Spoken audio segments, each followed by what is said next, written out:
Hello! Thank you for watching this YouTube video today. This is Namtro with Namtro Gaming. Today we'll be going over the ability called Burning Arrow. Burning Arrow is an ability that, when launched, creates a fire arrow at the direction that you're pointing. The thing to note with Burning Arrow is it takes 30% of your physical damage and adds 30% fire onto it. It has ignite chance that gets increased by the level of the burning arrow, and it also gets ignite duration from the quality, and it gets 20% flat burning damage, which stays static, meaning it doesn't change. It also gets extra physical damage as it levels. It has the keywords of fire, attack, and bow. That means projectile, support gems that do not have the spell keyword, attack support gems that do not have the melee keyword, and fire support gems that do not have the spell keyword will affect this ability. To do more things with this ability, as you can see, when you attack a monster, it has a chance of igniting them. Once they're ignited, they burn. You can do multiple different support gems that do an array of different things. I've went over a couple other gems, but I'm going to go over a couple new ones here. This one is Pierce. Pierce is nice because it's very cheap for the mana multiplier. The only bad thing about Pierce is you have to make sure they're in a line before you actually fire your arrow. And the problem too is the Pierce chance isn't exactly always, super great. So that's the only thing I don't like about Pierce. You can obviously, that'll increase with its level. That'll increase if the fact that you have the piercing quiver. That'll also increase the fact if you use the passive over here called piercing shots. There's ways of making Pierce more viable, making all your shots pierce, which in that aspect would actually make Pierce kind of okay. But, that takes other things to do, and I feel like Chain is just better, because Chain basically is a pierce, except it's a controlled pierce to a direction that you want to hit. Of course, Chain reduces the damage of each hit, but with Pierce you have to worry about aligning yourself with the monsters, because when most monsters come at you perpendicular, meaning if you drew a straight line from yourself to the monsters, they would make a right angle with each other. So that means Pierce, when they're all running at you in a straight line coming towards you, like a line like this, Pierce isn't going to do anything in that situation. Whereas Chain, if you hit them in that line, Chain would bounce to them to the side, so making Chain more viable in a lot of situations.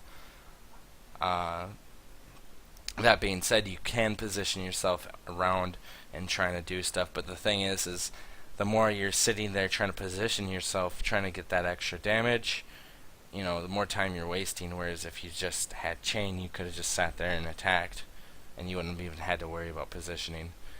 So basically what I'm saying is Pierce wastes more time in combat for positioning, but it's a cheaper mana multiplier, and it doesn't reduce your damage. So it's up to you to decide if it's worth it for you. The other ability to note is physical projectile attack damage. It reduces your attack speed, and it's a less multiplier, which can be kind of scary. That means this is applied after all your attack speed, so it takes away your attack speed after everything's applied. But it also gives more physical damage to your bow, which is actually pretty good. The thing, if you notice here, is before we put this on, right now it's at 71 to 177. Yeah, that increased by about 50 damage. Kind of a nice difference. The other thing to note is because of Burning Arrow does more damage based off your physical damage. So right now we're at 122 fire damage. This would make it go up to 139. So yeah, just showing you that Burning Arrow also increases whenever your physical damage increases. The other thing you could do is additional accuracy. Additional accuracy is nice during the times where if you are like a strength bow user, strength bow users would use additional accuracy because either they didn't get resolute technique or they just need a little bit more accuracy to get up to that 86 to 90% chance to hit, and so on and so forth. So, and the nice thing about additional accuracy is with quality it gets crit chance, and it's a free support gem. It costs no extra mana. I feel like it's a very underrated support gem, and it can be very good in certain situations. You can always do life gain on hit with Burning Arrow. Every time you attack, you would also gain life.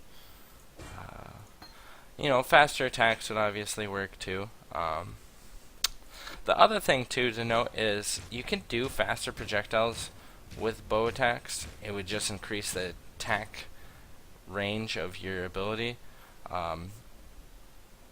It'd be a way of making chain more effective or fork more effective. But I don't know if it's worth a support gem for this ability. You can always do crit chance and critical damage, of course. That's always an option. I would probably stay away from flat damage. Flat damage probably isn't going to do a lot for you. But yeah, just trying to give you ideas with the gem. Obviously, if you look at the tree too, there's crit chance right here and physical damage. This line over here is actually not too bad, but the heavy draw line is pretty bad. You're only getting 16% life for 4 points, and you're only getting about 40% physical damage for 4 points. That's pretty mediocre for 4 points. And not to mention that this node right here, like you have to get down here to get here, so this side right here is kind of bad, but this side's alright. I like this side. It's a lot better than that. Lethality is very good if you're going for a crit build. Crit damage obviously is something you could look into. Crit damage, crit chance if you were going a crit build. There's crit chance here with attack speed, accuracy, and physical damage. This damage is pretty good. These two are okay. You're getting 4% attack speed and 12% damage for 2 points. It's alright. Ballistics Mastery is always pretty good for projectile damage. It gives you dex and projectile damage, and the projectile speed can be useful. The other thing too is it's usually by Heart of Oak and Finesse that gives accuracy. That's usually good for bow builds. This ring right here I feel like is pretty underrated. It gives you bow damage and life for each node. This one gives you accuracy and bow damage and life. This gives you 18% bow damage. This gives crit strike chance, and then 2 nodes that give 40% accuracy. So this whole ring gives you 50% accuracy. So if you're struggling for accuracy and you want a little extra life, this is the ring to get. This ring over here is alright. These first 2 points is normally what I end up getting. But if you do want piercing, finishing off the ring isn't that bad. King of the Hill is kind of mediocre. All these nodes are pretty bad. I'd stay away from that. Otherwise, there's obviously crit chance is usually pretty good if you're going with that. Of course, spell power doesn't do anything because it's not a spell, it's an attack, so do not get this. These are alright. Gives you crit chance. Life, of course, because you're up here. And then, of course, auras. Auras are usually really good for bow builds too, so always keep in mind auras. Attack speed. Attack speed affects bows because it's an attack.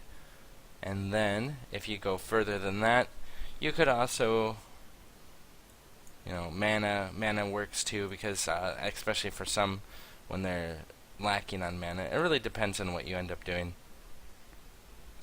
But yeah, oh yeah, this cluster right here isn't really that good either, so I'd stay away from this. But yeah, otherwise hopefully this helped you out, and hopefully you guys have a good day. Thanks for watching.